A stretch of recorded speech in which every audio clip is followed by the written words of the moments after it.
Hi guys, this is Dr. Christine, and today I'm going to speak to you today about conflict in relationships, right? Because usually you have to have some kind of a relationship to have conflicts, right? Because it's usually between two individuals at the minimum. But it can also happen in a work environment, in a whole, like departments and so many different scenarios you can have conflicts, right?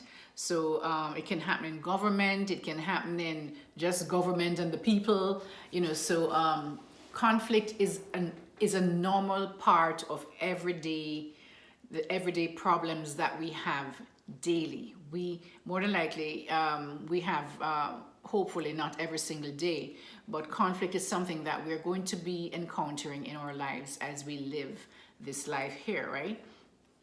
It's natural, so it's really best if we learn to manage conflict in a constructive way, so that we can have and maintain healthy relationships. So before I start, guys, could you please do me a favor and like the video? It does help with my YouTube, the algorithm. Apparently, the more you like it, it kind of makes it more visible to others who may learn from this kind of this type of information.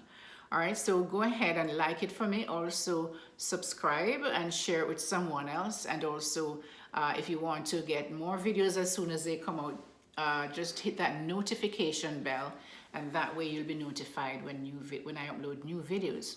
So what is conflict exactly? Conflict is a disagreement. It's going to be a clash between individuals, as I say, nations. It happens between different groups of people. It can be between two individuals, could be different families, groups of people, or it could be departments in a business scenario. It could be nations, right? Like what's happening with Russia and that other place that they're fighting right now. So it's a normal thing. We're going to always see conflict in our society. It's just the way it is, right? So it's going to be some kind of a disagreement for something. And it's going to be, these disagreements usually arise because these individuals in conflict are going to be having different goals, or they have different values, belief systems, different interests, or different needs, right? And this can take many different forms, guys. It can take, as I say, from interpersonal conflict, meaning between two individuals, can be between nations, can be between groups of people, family members, families, and that kind of thing, right? So it can be expressed also verbally, or it can be physical. Verbally meaning you have some kind of argument. Physical mean some altercation, can be fight. I see this happening more and more these days. And sometimes it's very under the radar. It's very subtle, but there's a conflict because it's just like something that's not resolved, but it's there. You can sense it, right? So it's more subtle, and there's a tension. There's a kind of a tension because you know that there's some kind of a disagreement, even though it may not have been verbalized, or even nobody might know exactly what caused it, or they may know but they don't want to talk about it. All right. Conflicts may also arise from a variety of sources. For example, maybe there is limited resources and people are fighting over those limited resources, right? There could be some kind of a power struggle. That could be like in an organization, or it can be even in a family. This power struggle between, sometimes nowadays you have the husband and wife who is more whatever, depending on who earns the most money. There can be so many different aspects of power struggle in families, right? Could be maybe this person has a better job than that, and they look down on the other one, and then they feel that they need to tell this one what to do and how to run their lives, stuff like that, right? So there could be also ideological differences, and also cultural differences, right? That causes these kind of conflicts and misunderstandings, right? So to begin to really resolve these conflicts, what we need to do at the very beginning is to really understand the root cause of these conflicts. Most people tend to just attack the actual person and not really the problem, right? And so what we have to really the first thing to really effectively solve conflicts in a healthy manner is to really focus more on the problem and not on the person, right? Yes, the person is the one verbalizing this kind of stuff, but sometimes if we can, to solve this conflict in a healthier way, the best way is to really not take the person out of it, out of that context of the conflict, and really look towards what is the problem. And if each person can do that, then we can, you can actually solve conflicts in a way that's not going to require physical fist fights and stuff like that, right? Or even something with nation wars, right? So the first thing you need to do is really understand the root cause of the conflict, right? And then decide to work together, not against each other, to work together to resolve this conflict. Some of the common causes of conflict, as I mentioned earlier, is really about different values, different beliefs, different goals that parties may have. They have different ideas about what is important and what is not, what they want to achieve, or how they want to live their lives. Now we see a lot of conflict going on in society about so many different areas of life, right? It could be about limited resources. For example, conflicts may arise when, there are limited resources. Maybe so there's not, for example, the other day, there is not enough eggs, right? Toilet paper, and people, you saw people in supermarkets on social media fighting over these limited toilet paper or eggs, which is, is what happens when people don't do this, when people just allow their emotions to get out of hand, not even recognizing that, seriously, why am I doing this? Why am I doing this? Nobody questions themselves when they're in that heat. It's a heat of the moment kind of thing, and they are really out of control. That's really what it is, right? Conflict, as I mentioned earlier, is power imbalances can be, conflict can arise when there's some imbalance in power between two individuals, two countries, two departments, so many different scenarios you can have power imbalances in that will cause conflict. It can also occur as a result of communication breakdown, right? Lack of communication. It can be just a total lack of communication, or it could just be very negative and toxic communication. Instead of actually sitting down there and do this in a logical way, you're a lot of emotions and toxic back and forth arguments going on, so it just causes a lot of conflict. That can cause conflict. It could also occur, of course, at the base of this also, a lot of the times it's cultural or personal differences.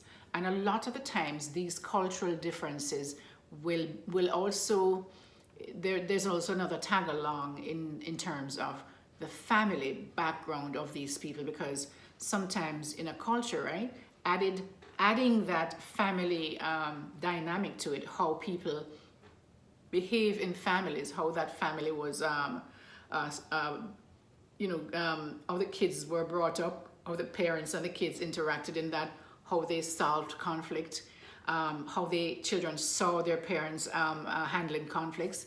These type of things, they see that, and then they take that along with their cultural background, and everybody's going into these relationships. And then when you are coming in there with two different types of cultural background, the way your family was raised, different backgrounds, personal backgrounds, that was different from the other person, which usually it is. And you're coming at that other person from your perspective, and they're coming from their perspective, there's going to be conflict. And so you have to really be able to find that logically instead of emotionally and getting out of control. Sit down and really kind of be able to find some type of common ground that is best for both parties, right? So as I say, also emotional issues can cause conflicts, may arise from emotions such as jealousy. It could be anger for some reason, and fear of something that can cause conflict as well. Fear of loss of something, fear of loss of or fear of just being indebted to somebody. So many different things can cause conflicts, guys. So what I'll do is what I want to now talk about is how do we handle conflicts? How do we handle these conflicts, right? So as I said before, really communicate, focus on the issue, you focus on the problem, the issue, not the person, right? Focus on the problem at hand instead of attacking your partner, especially in intimate relationship, guys. It is so important for you to focus, and other relationships really, focus on the issue and not the person, right? Avoid making generalizations or bringing up past issues, right? Which should have been solved before, but a lot of people just sit down on those past issues, and then when you have a new conflict, all that does is to pile on top of this new thing. And then now you are going to respond in a really, in a way that makes no sense, because you're bringing in the past things that were not resolved into this new scenario where there's a new conflict. But you're piling everything on because you just did not handle that past conflict and that past problem. So really, also, you need to focus on the fact that you should, for healthy relationships, don't just bury these conflicts or these problems that's causing a rift in your relationship. Sit down and handle those conflicts as they come. Don't allow them to pile up, right? The next thing is really, guys, communicate openly and honestly and with respect. Because you can cope. People can just blurt out anything that they want and hurt the feelings of the other person, disrespecting them, and that is just going to add fuel to the fire, right? So when you're, being honest and open means that you are going to sit and actually listen to that person all the way through. Allow them to talk, right? And then when they're finished, you talk, or vice versa, but not cutting into each other's conversation to try and make your point. Just remember what it is, or clarify certain things. If they're saying something, then you can say, so you're saying this, and to clarify what you're saying while they're talking, just to clarify that, so you understand what they're saying, but not jumping in and intervening to prove your point, right? If you're going to intervene, make the intervention be for clarity, clarifying a certain point or something that they said, okay? The next thing is practicing empathy, which is trying to really understand the other person's perspective, from where they're coming from. Where is this person coming from? Try to put yourself in the shoe of that other person to see how it is they might understand that this is correct or this is right for whatever scenario is being presented, right? Don't just try to think from your perspective. Try to be fair. And also the other person, both parties have to do that, because you can't have one person doing that and then the other person, then it will not be equally it won't be equal settlement at the end, because one person is thinking that their point is more important, right? So practice empathy, or their point is truer or whatever it is than yours, or more realistic than yours. So practice empathy so that you try to understand the other person's feelings, right, and their perspective, just like you would like for them to understand yours. If you're wrong, if you're wrong, and when you know you're wrong, take responsibility for your part in the conflict and apologize. If necessary, apologize. Avoid blaming your partner for the problem. Don't blame your partner because you know you're wrong, but you just don't want to accept that you're wrong, and you might not even say that you're wrong. But it is very important for you to verbalize it and not just believe that they know that you are wrong, right? So you have to communicate it verbally to them and say, I'm sorry, I really thought this was that, blah, blah, blah, blah, whatever the excuse is, right? But take responsibility and avoid blaming the other person for the problem when you know it's your fault, all right? There's always going to be requirements for compromise in any conflict. So work together to find a mutually agreeable solution to the problem and be open to finding a compromise that meets both of your needs. And if necessary, sometimes you might not be able to come together, but if you get outside help, somebody who's totally outside of your circle, then they will have a more logic, more not they're not leaning towards either of you. They can see things more clearly than if if you have somebody like a family member, say the wife or the husband have a family member trying to intervene. They might take the other their family member's side, right? So what is good is to have a counselor, a therapist, especially when it comes to relationships like intimate one-on-one couples relationship. It's good to have a therapist or a counselor to give that outside perspective of what they are seeing, and so it's not partial. They're not going to be partial to any one partner. And remember, guys, as I said before, that conflicts are a normal part of any relationship. If you go into a relationship and with the first minute you have a conflict, you're ready to give up, that means that you're still very immature, and you should not really be in a relationship, because every relationship is going to have conflict, every single one.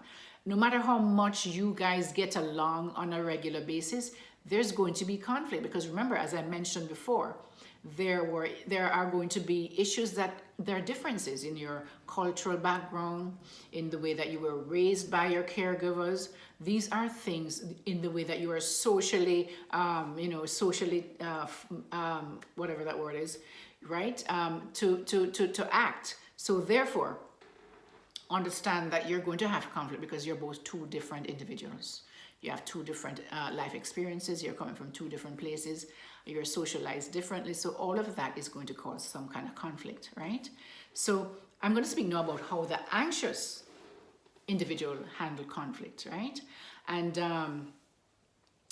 because of the anxious, one of the biggest core wounds for the anxious individual is a fear of abandonment.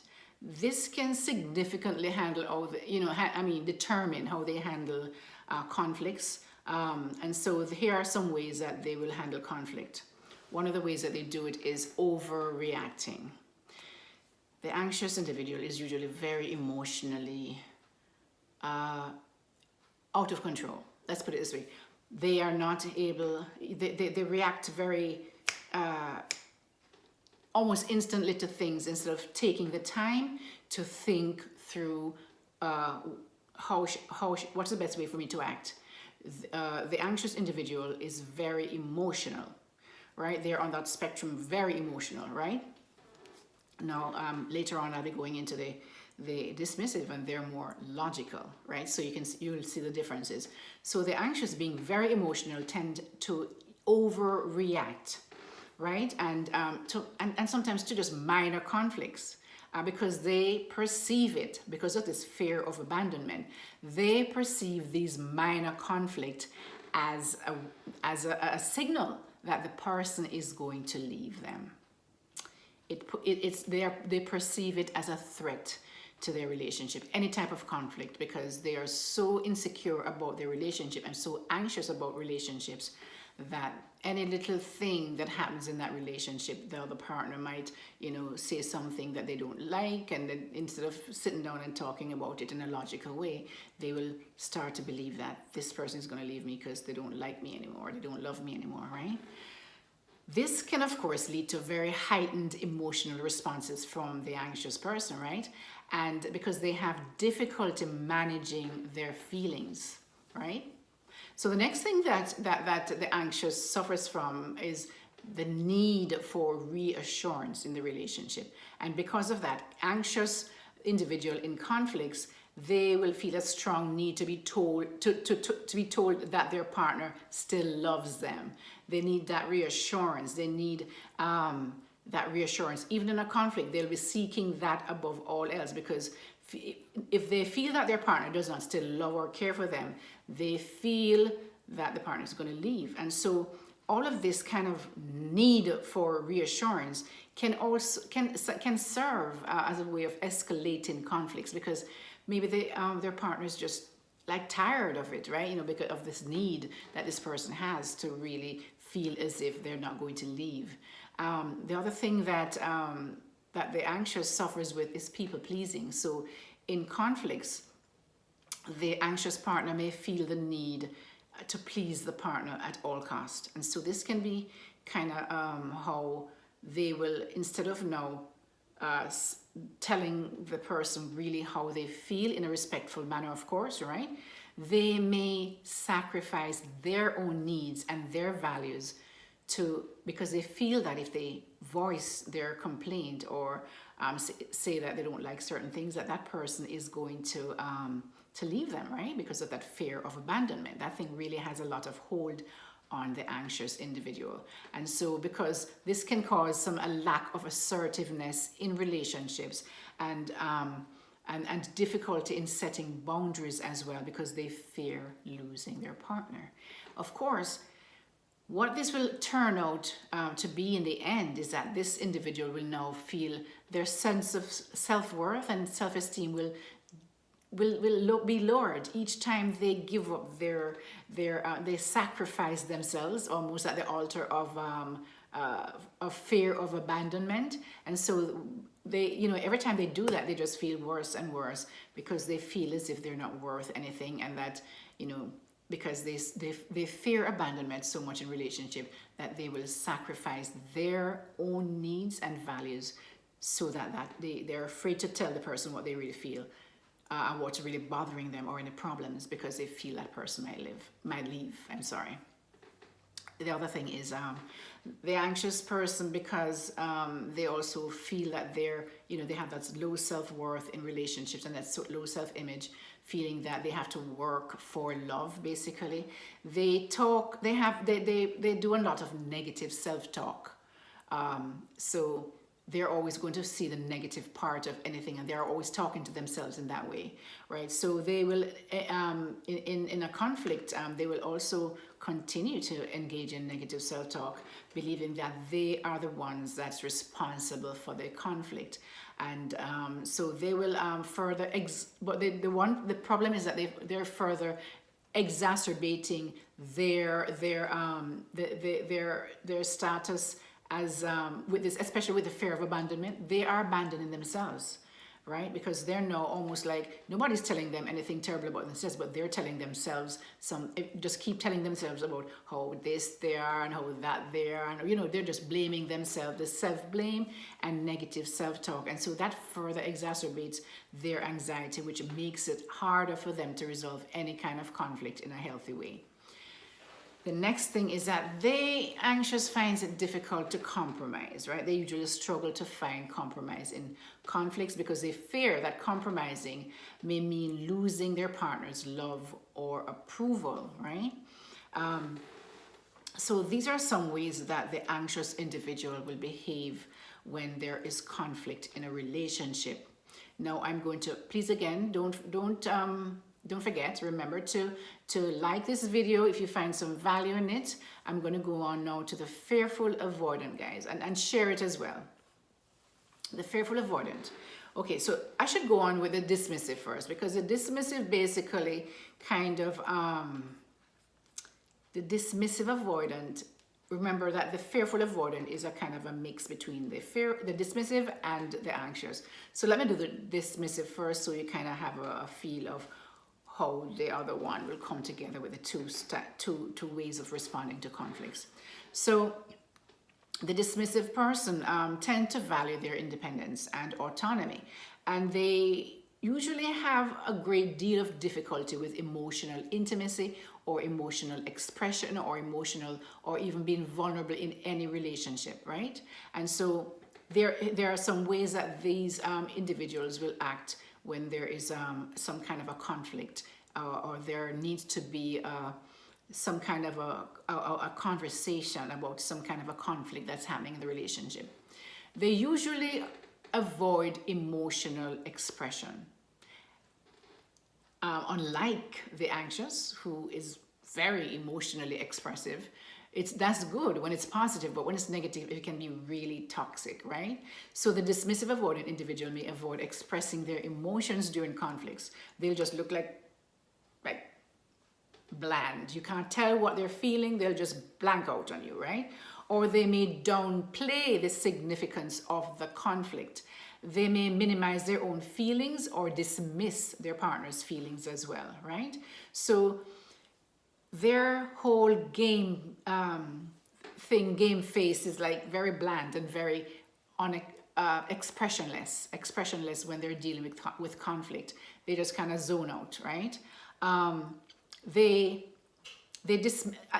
lot of the reason why they dismiss their partner's feelings or they may minimize their feelings or dismiss their partner's feelings is because they just don't want to deal with it. So a lot of the times what happens with the dismissive is that they bury whatever it is. They want to ignore it and hope it will go away. It's like they think by ignoring it, it will go away because they never learned as children to resolve conflict. They just left, right, and went and played with their games or their toys or whatever it might be, right? If there was a problem with their parents and not paying them attention, or there's a problem, they would not verbalize it to their parents because they learned very early that if they went to their parents to say anything to them, they would just shove them away or say, whatever, just kind of ignore them, right? So they are very logical, as I said, compared to the anxious, who's emotional. The dismissive will act in a very logical way, right? They may focus on presenting logical arguments and facts during conflicts rather than expressing emotions or discussing any emotional impact to the conflict. So this is going to really, for them, if they're having a conflict with somebody who is an anxious individual, this is serious problems because they're trying to be calm. They're almost expressionless, right? And the other person is shouting and going on crazy. And then the fact that they're not showing any emotion can upset the anxious person, and the fact that this one is so emotional is going to upset the dismissive person. So that's why you have to work on yourselves, guys. You have to work on yourselves. So this is how the dismissive individual will react to conflicts. So this person will withdraw. As I mentioned in earlier videos, this person does not like conflicts. So when there's conflict, any kind of emotional turmoil or anything that requires emotions to be expressed, they are going to leave the scene. They're going to leave the scene. They may withdraw physically. They may leave the house, leave the room, leave whatever it is, or emotionally. They'll just sit there and not even hear you. It's almost like they're in another world, right? They may even turn on the TV loud or something like that, right? But they will withdraw and become really distant, right? They may need, as I say, time alone. They need space to go do whatever it is they're doing to process their thoughts or their feelings. They may also be critical of their partner. And it's usually the criticism will be about how emotional and all that they are, right? And so they will attack their partner's actions and their behavior instead of trying to and this can be one of the reasons that they do this is they know that once they start attacking them, it's almost like they may use criticism as a way to distance themselves emotionally from the conflict, right? They have a difficult time with empathy, as I mentioned in other videos, right? They have a difficult time with empathy. So they're not going to be the one who's going to be empathizing with you and trying to hear your perspective, right? And they may be quite dismissive of their partner's feelings, which you can understand. For the anxious, this is like horrible for them, like it's painful for them because they act a lot out of their feelings and emotion versus the dismissive, right? So let's go and look at the fearful avoidant now, which I mentioned earlier. They have both sides of this, the anxious and the dismissive avoidant. And so somebody with a fearful avoidant attachment style, they have a deep-seated fear of intimacy and abandonment as well, per the anxious, right? And they also don't trust relationships. So this can significantly impact how they handle conflicts in relationship, right? one of the ways that they do that is to avoid conflict altogether. Fearful avoidance may avoid conflicts altogether by withdrawing from discussions that could lead to some kind of a conflict. If they sense that this discussion is going to lead to some kind of conflict, they will just find some excuse and leave, right?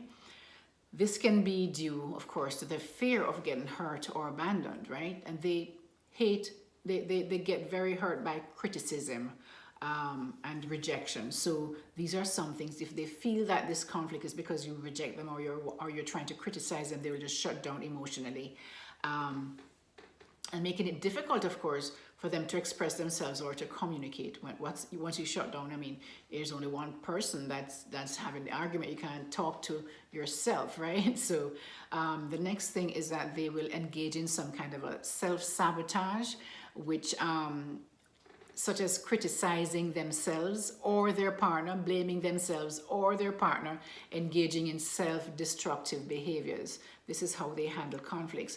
Instead of actually sitting there to speak with their partner, they will engage in these behaviors, which is really going to further exacerbate these conflicts, right? They also have a difficulty with emotional regulation. And, so this can lead to emotional outburst or a complete shutdown. So you can see the two sides: emotional outbursts as the anxious, or complete shutdown as in the dismissive. So you can see it playing out in this attachment, in this fearful attachment style individual, right?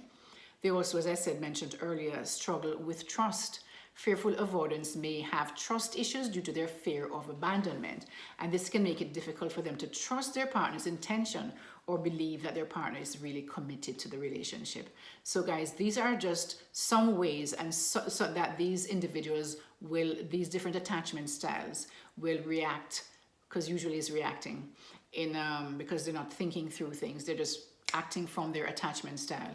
And so when they do that, unless they start beginning to heal and recognize that, healing their traumas, then it's going to be really difficult for them to manage conflicts. So you can see the problems that will happen in relationships, because as you know, as I mentioned earlier, conflicts are a normal part of any relationship. No matter how good your relationship, you are going to have conflicts. There's going to be some disagreement because you're both coming from different backgrounds, different scenarios, different families, different cultures, different so you're socialized differently. So there is going to be conflict. So I would suggest, guys, and really, if you really need to be to learn to be to get more secure in your relationship, so you can have healthier conflict in discussions when you have conflicts, and just being a healthier individual in your relationships, so you can have more successful and healthy relationships.